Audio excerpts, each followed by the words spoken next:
Another quick video today. I thought that I would talk a little bit about something that I find very interesting, which is money and credit. I started being interested in money and credit probably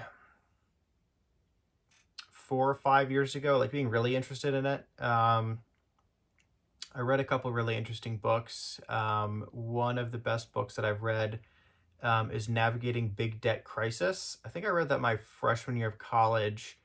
It wasn't assigned reading or anything like that. I wish it was, but it wasn't. And it was really interesting because it kind of like, not contradicted, but it answered a lot more questions than our textbook did. Economics 101, McGraw-Hill and whatever. Um, but that was a really great book. Ray Dalio, definitely a good author. Um, Understanding that he has some other stuff going on in his life. But Popes and Bankers was an interesting one. It talks a lot about sort of the development of the Catholic Church and modern banking, which they have a lot to do with each other. But that was very interesting. The Price of Time is a great book, and Against the Gods is another great book. Against the Gods is about risk and sort of the science of probability and chance. And The Price of Time is about the history of interest rates. And sort of like reading all of those in pretty short succession. And then also like a period of history that's really interesting to me is the Reconstruction era in the United States. So after the Civil War, and that's sort of like the Reconstruction era in air quotes, because there really wasn't that much Reconstruction going on, which I don't think a lot of people appreciate, unfortunately. But a short history of Reconstruction and Cotton Kingdom, as well as My Travels in the American South by Frederick Law Olmsted. So those are all really interesting books, and they're all interconnected. The history of money and credit and banking in the United States is particularly interesting. Um, and when you get, the topic of, America's original sin, which is slavery, involved, it's really interesting, and you get a much more clear perspective and view of how and why things transpired post, or rather, from the beginning of the Civil War through the Civil War and at the end of the Civil War. One really interesting phenomenon that I learned that, you definitely don't get to hear about enough, was the fact that many times large plantations in the South financed their operations on credit. And taking a step back and sort of rewinding a little bit, essentially, if you think about industry in North America at the time, cotton being grown predominantly in the South, shipped up north, being processed into textiles and clothing, and then sold, throughout the rest of the United States. It was really kind of this partnership between the capitalists in the North and the, you know, slave owning South. And a lot of that money, that credit, was coming from Europe. Cotton Kingdom sort of is interesting because it goes into the history of, cotton specifically, and how a lot of it was grown in the South, but then as as Great Britain sort of conquered further into India, the supply chain for cotton kind of got shifted east, and so a lot of cotton was coming from India instead of the American South.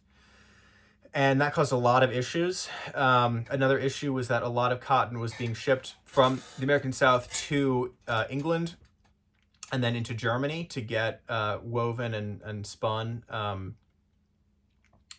woven into a textile, and that changed as well. But the interesting aspect to a lot of this is that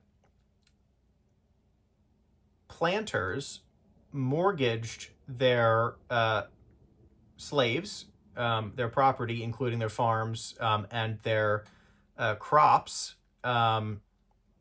using credit, and some would be 2 or 3 seasons ahead. And what that means is that they would be pledging essentially their future earnings for a loan now and in 2 or 3 years in the future, which is, if you're a farmer, a terrible way to operate because you can't predict the future. And with the farming practices they had at the time, they really didn't understand soil science. And a lot of the South got, pretty much strip farmed. And they really destroyed a lot of the topsoil, which had taken, hundreds of thousands of years to develop. So, the other side of this is, the inelasticity of slave labor, which created a dynamic when the price of cotton went up, the demand for slaves went up, right? Because you need more workers. And as the mechanization of textile manufacturing got better and better, and fashions changed quicker and quicker, the demand for cotton did go up, which meant the demand for slaves went up. But it takes a long time to get more slaves because, you have to import them from Africa, and it's a terrible business, but it's a really terrible business model. And if you don't appreciate that fact, it's fun to learn about it because it's a terrible business model. It sounds to some people great in practice, but actually it is so economically unsound. It's ludicrous. On top of being a barbaric and completely inhumane practice at all. But a lot of the credit was coming from England. So they were financing Southern planters who were taking that credit to buy slaves, to import them so they could plant more cotton. And just like any business, Frederick Law Olmsted talks about this in his book, but just like any business, especially in a capitalist society, the big eat the small. And so there were these, what would be considered essentially billionaires today, but these, handful of Southern planters who owned most of the cotton production. And they sent their kids to school in North, places like Harvard and Yale. They traveled in Europe. They weren't really on their plantations at all. And most of the time, the plantations were in the hands of the overseers. And this was one of the most pernicious, facets to the whole slavery system, which was that the overseers were basically paid a bonus in the amount of cotton that they could produce. And that incentive structure, which we grapple with today as a society, isn't the best because what it promotes is quantity over quality. And even more so, what it promotes is more and more cruelty. A lot, in my understanding, a lot of the, really crazy, ridiculous, awful treatment of African Americans, or Africans, I should say, during this time was basically, just the monetary incentive structure of slavery and of the demand for cotton. And, like everyone knows, of course, the capital, the financial capital, was really kind of the machinery, and the free labor was really kind of in the North. And all the South really had was sort of land and slaves. And, that's where a lot of this fear of African Americans comes from, with these ideas of like slave revolts and, frankly, guilt on the behalf of people who probably knew better deep down, where they said, to themselves, we're sort of trapped in this awful economic spider web where, I'm in debt to the bank, so I can't stop farming. But at the same time, I know that it's wrong, but I'm willing to look the other way. And oh, by the way, my church and my community and all these other people are telling me that, it's actually not that bad, which obviously it was. Um, so, you just get these ridiculous, people talk about generational trauma.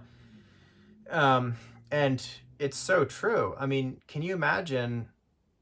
Many people can't, but that's the great part about being able to read and learn and understand more about this, is that these sorts of things are true, and personalities echo through families, and so do personal traumas, and obviously there were a lot of personal traumas and a lot of fear, on both the part of the African Americans, and fear and guilt on the part of um, you know white slavers. um, and so it's a really fascinating, really tragic, obviously, topic, but I think that it's a really interesting case study in money and banking and credit, and in the development of the North American economy. Um, so yeah, again, popes and bankers, my travels in the American South, a short history of Reconstruction, um, against the gods, and um, the price of time. And the price of time is interesting. Really, sort of the idea that, with the interest rate and with credit, we can pull spending forwards. This is a concept that Ray Dalio talks about. But it's the idea of like borrowing money, right? So I need to spend, or I have an idea, and it's going to cost me this much money, but it would cost me this much time to earn that money, so I'm going to borrow it, and that comes at a cost, which is the interest rate. Um, and so we can kind of push and pull our economy forwards and backwards based off of an interest rate. And as interest rates go up and down, our ability to loan, to repay, changes. And so, that's a really, really interesting, and I think important, and profound way to think about and to look at and to understand, our economic system. I think that when you kind of understand a little bit more about the mechanics of the economy and of money, credit, lending, and banking, you can kind of understand, the tragedy of colonialism and of slavery in a different way. And it's not so much that you can have compassion for it; it's that you can have a better perspective and understanding of it. And I think that that's important because, um, it's one thing to be sorry that something happened. I think it's another thing to understand why it happened and how to prevent it in the future. Spoiler alert, yeah, we haven't really done that much about it. The 2008 financial crisis is a perfect example where, didn't really do too much to fix the system. And we're probably going to end up repeating that in some sort of form again. Um, you know, but I think it really all comes down to education. It's so important. It's really important for people to understand and to learn. It's not important to force people to learn, but it's important to create an environment where people are excited and interested and feel like they have something to gain by learning. Um, I think that we can really spend a lot more time thinking about and fostering, this sense of self development and sort of transcendence that, education brings, um, because it's really challenging to have intellectual conversations with people who, um, have a different understanding of the same thing. And, not to say that people are right or wrong. Obviously, there's the difference between fact and fiction. Um, but it's not that black and white. There's a real gray area, and I think that that's something that we grapple with today, because over time, people's memories, and experiences and the narratives that they tell about them changes. Um, but there's definitely something to be said for, nurturing a personal sense of curiosity and interest to learn. I think it does create a lot of really um, important opportunities to practice compassion, um, and it helps us move forward. I think, people talk about how, oh, like reparations, like we should be doing reparations, and some people just can't understand why that's a good idea. Other people can't understand why it's a bad idea. Um, and that's interesting. I'm not going to comment on, if I think it's a good or bad idea. But I think that if people understood how we got to the point where we're actually talking about something like that, as to why it's important to, do it now, um, that would be very interesting. So anyway, um, definitely a little bit of a ramble. If you have thoughts about money, credit, banking, the Reconstruction era, um, or anything else, if you think I'm an idiot and I don't know what I'm talking about, I would love to hear about it. I would love to hear about it. Yeah, so definitely leave a comment if you think I'm an idiot. Um, and if you don't think I'm an idiot, that'd be great. You could tell me that too. That would be appreciated. But I'm certainly interested in hearing what other people think. Um, if you have, let me say it like this. If you're from the South, if you're watching this and you're from the South, um, I want to hear about how you think about the history of the Reconstruction era. Not whether or not you believe in slavery or anything like that, but I would love to hear about your perspective on the period of time after the Civil War and the efforts made to integrate African Americans into white society.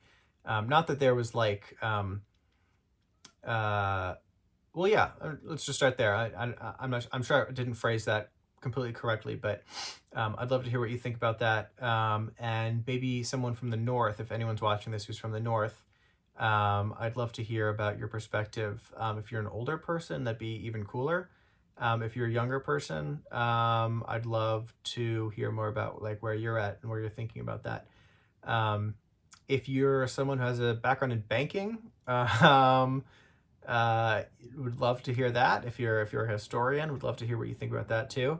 Yeah, I don't know. I would just be curious if there's any conversation out there about this topic because it's something I'm really excited about and interested in. Um, and I don't know. Maybe someone else is interested in leaving a comment. If there is one comment, then I'll pick it up in the next video tomorrow. If there are no comments, then I'll have to come up with something else. But I hope I've not said anything that's too controversial. If I did, tell me, and I'll tell you why I think you're wrong. But yeah, thanks for watching.